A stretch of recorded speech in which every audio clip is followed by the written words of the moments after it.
estamos hablando de urosepsis. Entonces, son 3 condiciones las relacionadas a Escherichia coli uropatogénica. Cistitis y pielonefritis, número 1. Eso de todas maneras, pero puede también progresar, claro que sí, a urosepsis si es que, por ejemplo, alguno de estos fármacos no actuara. ¿Bien? Listo. Cualquier pregunta, señores, por favor, levanten la mano y continuamos. Treponema pallidum, esta es piroqueta. ¿Por qué es piroqueta? Porque tiene forma de espiral. Miren ustedes, claramente tiene forma de espiral alargada. Es una espiral alargada. ¿Y es la causante de quién, señores? Es la causante de una enfermedad que se denomina sífilis. Es la causante de la sífilis. Entonces, concepto clave. Causante de la sífilis, treponema pallidum. ¿Qué forma tiene treponema pallidum? ¿Es un coco? ¿Es un diplococo? ¿Es un bacilo? No, es una espiroqueta. Espiroqueta de espiral, acuérdense, ¿no? Espiral delgado, alargado, ¿correcto? Bien.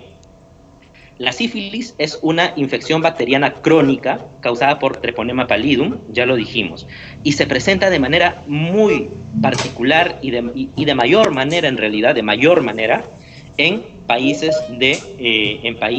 en vías de desarrollo. Entonces, ¿cómo no considerarla en países como los sudamericanos? En realidad, ¿no? Hay muchos casos de sífilis, como en países como los sudamericanos. Entonces, la sífilis venérea puede diseminarse, señores, a distintos niveles. Puede diseminarse a distintos niveles, como los que ya estamos viendo. Para empezar, evidentemente, el tracto genital, ¿no? El tracto urogenital. Pero también hablábamos de que estas infecciones pueden diseminarse y crear sepsis, y la verdad es que después de un periodo de incubación que puede ser hasta inclusive 3 meses, 6 meses, ¿no? Dicha sífilis puede diseminarse por la sangre, y puede empezar a haber ulceraciones características, y cuando hablamos de ulceraciones son orificios, ¿no? Como los que vemos en las distintas imágenes, son orificios, ese tipo de ulceraciones. Entonces, una ulceración característica, por ejemplo, es el chancro. El chancro, como vemos en la figura A, ¿no es cierto? Entonces, esta etapa se asocia con la mayor incidencia de carga de espiroquetas. ¿Por qué? Porque evidentemente están causando estas erosiones, estas toxicidades, ¿no? Y es tan tóxica esta bacteria porque precisamente está repleta de canales a través de los cuales va a liberar sus distintas exotoxinas. Esta membrana externa en realidad es sumamente compleja y es una de las bacterias que tiene una de las membranas más complejas, tiene distintos transportadores, ¿no? Y es por eso que es una enfermedad sumamente relevante, porque no solamente va a causar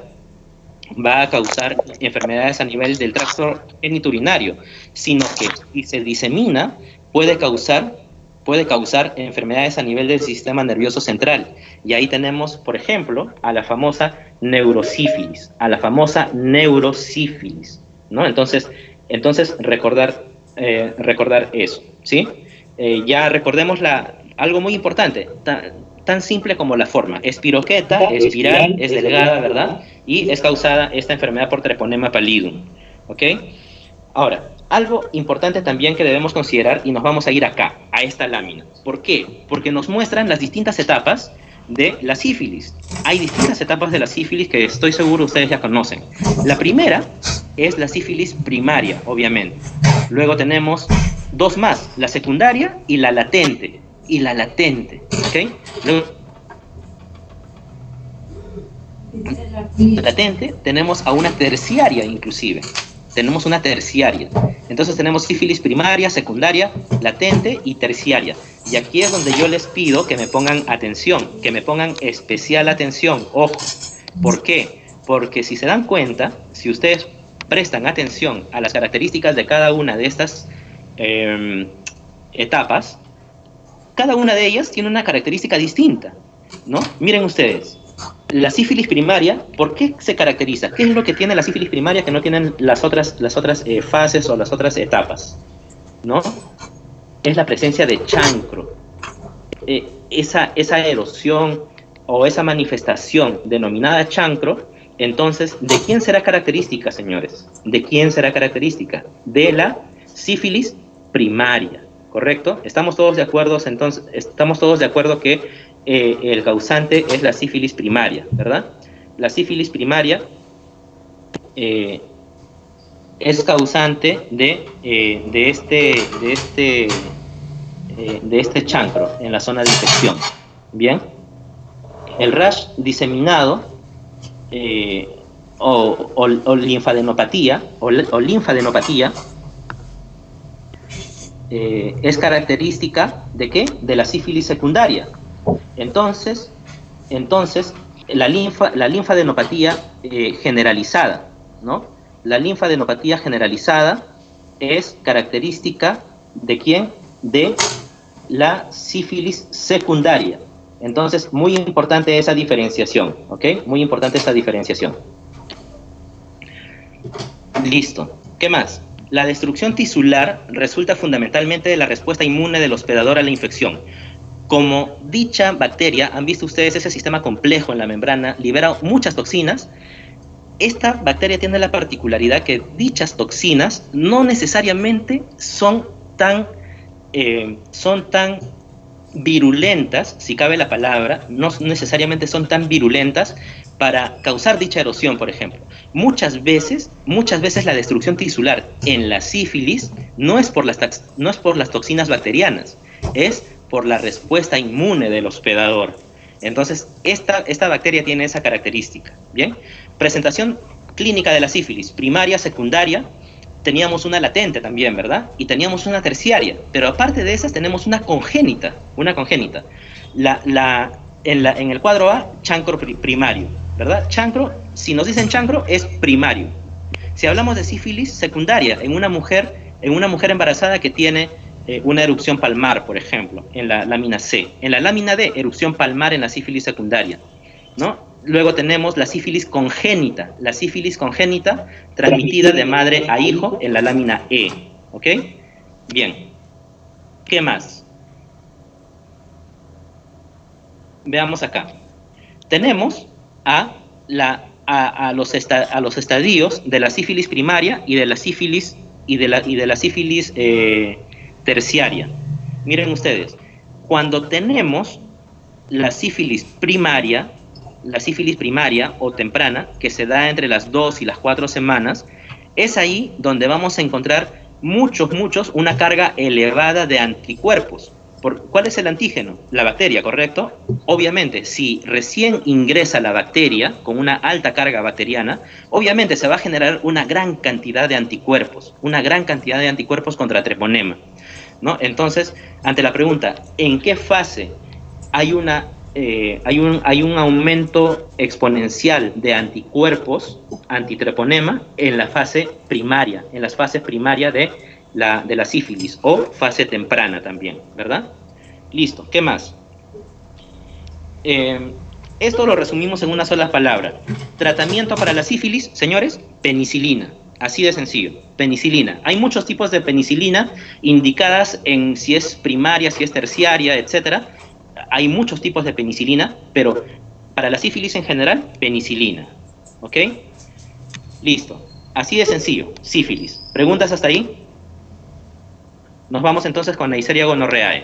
Y en realidad acá no hay mucho tampoco de qué hablar, porque yo creo que ustedes ya conocen vastamente a la Neisseria gonorrhoeae, ¿correcto? A la Neisseria gonorrhoeae, porque ya hemos hablado de la Neisseria meningitidis, ¿no? Si la Neisseria meningitidis era el meningococo, este es el gonococo. El gonococo es un diplococo también, y una diferencia sustancial entre ambas. ¿Cuál es la más notable?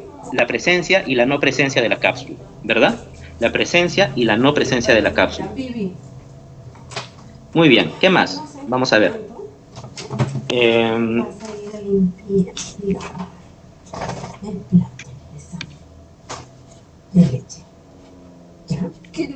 Acá, miren ustedes. ¿Cuál era el fármaco de elección para sífilis? Penicilina, ¿correcto? Sífilis.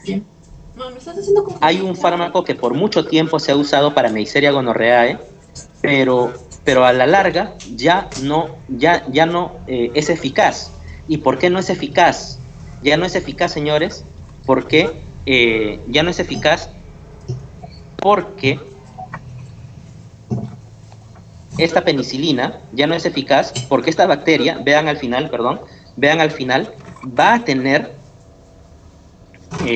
una enzima que se llama beta-lactamasa.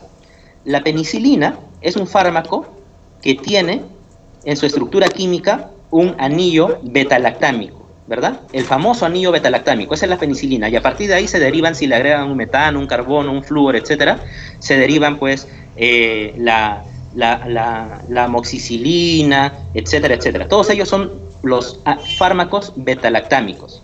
La penicilina es uno de los fármacos beta-lactámicos más importantes, ya, porque tiene un anillo beta-lactámico. Pero, ¿qué sucede con la Neisseria gonorrhoeae? La Neisseria gonorrhoeae tiene una enzima, a diferencia del anterior. ¿Cuál era el anterior? Treponema, ¿verdad? A diferencia de treponema, esta Neisseria gonorrhoeae tiene una beta-lactamasa.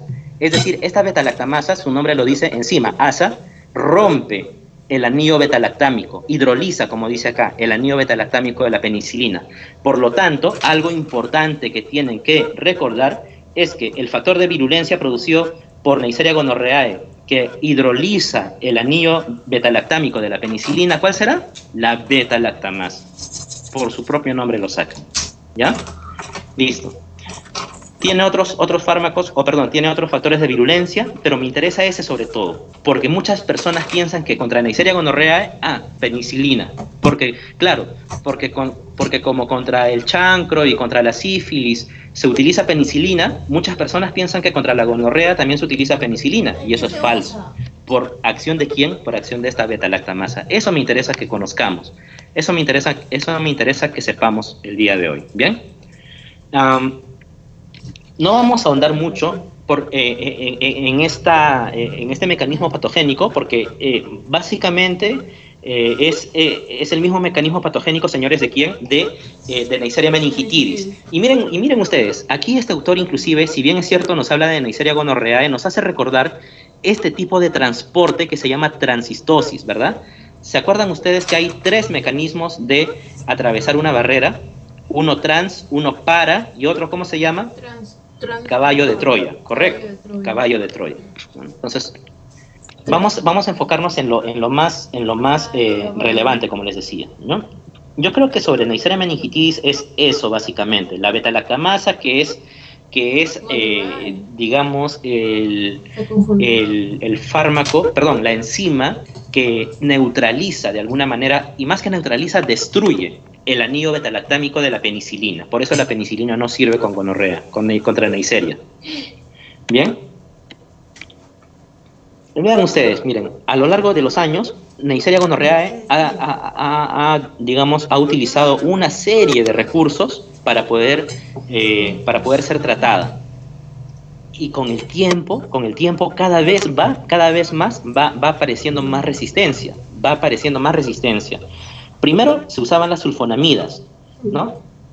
Estos cuadros grises representan el inicio del uso de este fármaco, sulfonamida, y el azul representa el fin del uso de ese fármaco, o sea, se dieron cuenta que no servía más. Y miren ustedes a la penicilina se empezó a usar, como les decía, pero luego, vean ustedes, en el año 1990, la penicilina ya está marcada de azul, o sea, se empezó a usar en los 40 y en los 90 se dieron cuenta, pues, por la acción de la beta-lactamasa y tal, neutralizaba o eliminaba la acción de la penicilina. Entonces, penicilina ya no se usa más. Actualmente, miren, ya no todos tienen su cuadro gris y su respectivo cuadro azul. Quiere decir que ya se descubrió que no funciona. Y este autor, en el 2018, en la revista Nature, miren ustedes que es una de las más reconocidas, en el 2018 se pregunta, ¿no? ¿Será que la gonorrea ya es intratable? Entonces, eso quisiera que recuerden ustedes, la acción de las beta-lactamasas contra la penicilina, porque muchas personas dicen, pero si para la sífilis, con Treponema pallidum, tenemos la benzatina G, la penicilina G, la benzilpenicilina, dale penicilina para la gonorrea. No, para la gonorrea no sirve la penicilina. ¿Está claro, señores? Listo, muy bien. Doctor, buenas tardes, disculpe. Sí, ya son las Muchos 5, ya son las alumnos 5. ahora mismo, sí, ya son las 5, tenemos otra clase y nos Sí, preguntábamos si podría pasar el force de asistencia, por favor. claro que sí, doctor. Permítame solamente un minuto y lo pasamos, ¿ok? Vamos a Ok, por enviarlo supuesto, ahora muchas mismo. gracias. No, a usted por hacérmelo notar. Gracias. A ver, vamos a ver. Se los paso en un instante. Hoy día es 6 de noviembre.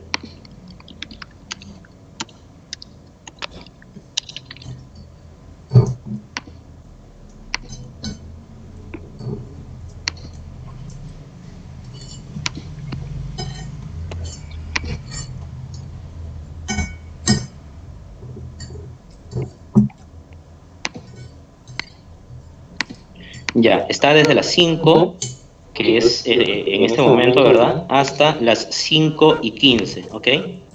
Lo estoy terminando de programar y ya lo estoy compartiendo. A ver.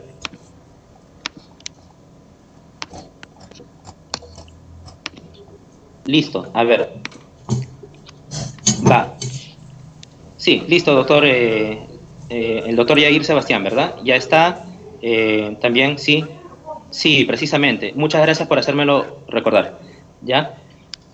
Ahí está, señores, a disponibilidad. Alguien que me confirme, una sola persona que me confirme si se puede ver. Sí, ¿no? Doctor Lavalle, excelente. Muy bien, gracias. Entonces, si tienen que ir, por favor, adelante. Yo creo que ya hemos mencionado lo que debíamos mencionar. En 5 minutos cerramos, porque ya hemos mencionado lo que debíamos mencionar, ¿no? Y sobre clamidia, solamente un punto.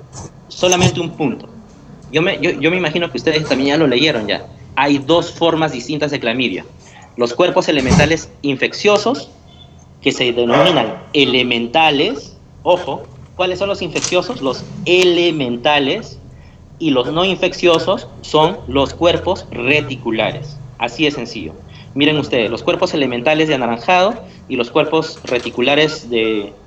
Bueno, igual son anaranjados, pero un poco más claro, ¿verdad? Y más grande. Esos son los reticulares. La pregunta es, ¿cuáles son los infecciosos y cuáles son los no infecciosos?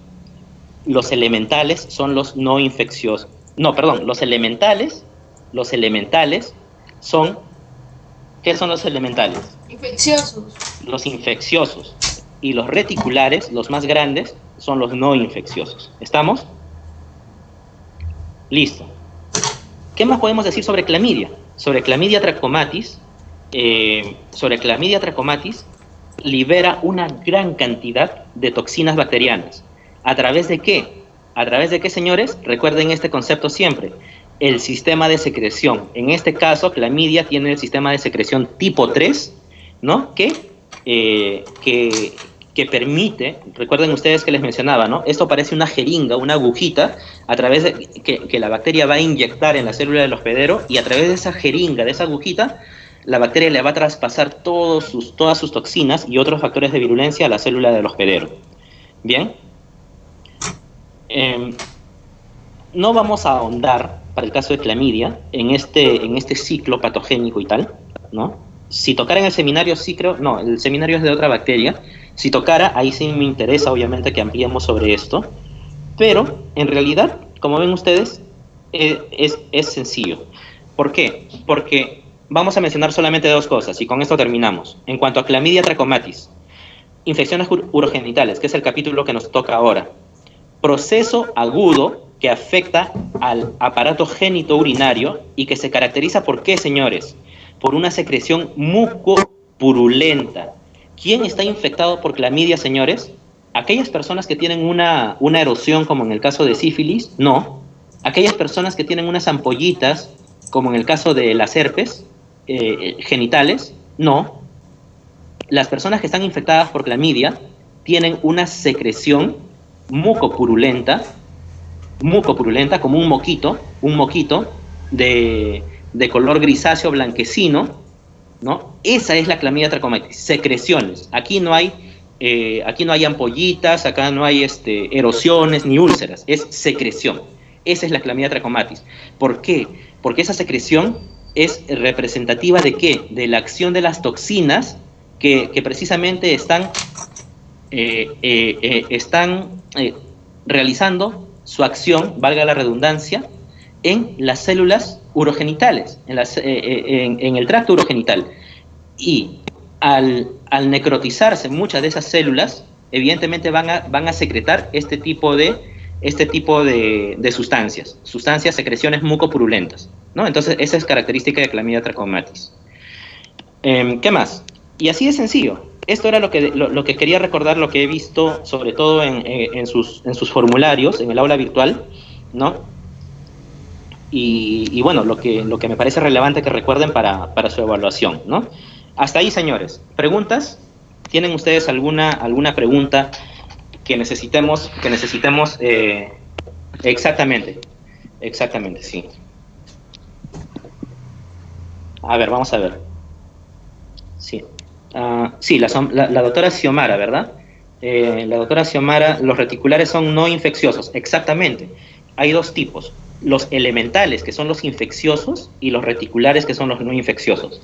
Entonces, como les había mencionado, doctores, en la sesión teórica, como estamos ya terminando nuestra sesión de seminario, en lo que queda del día o en las próximas horas, o en los próximos minutos en realidad, le voy a enviar a su compañera delegada las láminas que hemos utilizado, ¿no?, para estas sesiones sincrónicas, ¿no? La idea era